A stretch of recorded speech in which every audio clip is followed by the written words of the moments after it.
As part of my job, I teach multiple euthanasia technician trainings annually. These trainings are approved by and required by the North Carolina Department of Agriculture and Consumer Services, and students have to pass a written and practical exam before they can become euthanasia technicians in the state.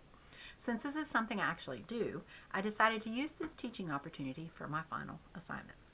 I believe this course has helped me become a better instructor, and instead of just talking through a PowerPoint and checking off the boxes for the exams, I've stepped back and thought about how important it is that students understand the medicine as well as the responsibilities of euthanasia and being a certified euthanasia technician in North Carolina.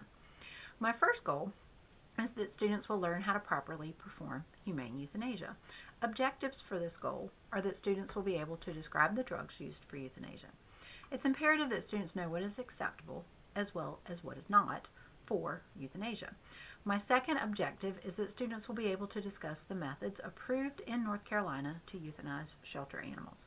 Euthanasia by injection is the preferred method and the primary goal of this course, but in certain situations, other methods are acceptable, and students need to be aware of and be able to discuss these.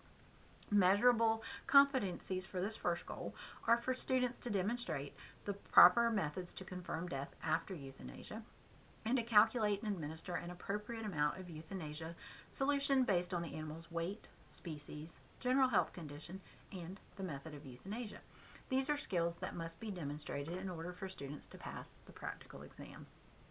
My second teaching goal is that students will learn the legal aspects of being a certified euthanasia technician in North Carolina. As a CET, it is imperative that students understand what they can and cannot legally do. Objectives for this second goal are that students will be able to describe what a CET can and cannot do in the state, and that students will be able to identify which organizations regulate euthanasia in North Carolina. To support this goal, competencies are that students will demonstrate the proper way to log controlled drugs, and that students will identify 4 reasons a CET can be disciplined in North Carolina. These competencies directly relate to the North Carolina Animal Welfare Act and are also typically included on the written exam provided by the NC Department of Agriculture.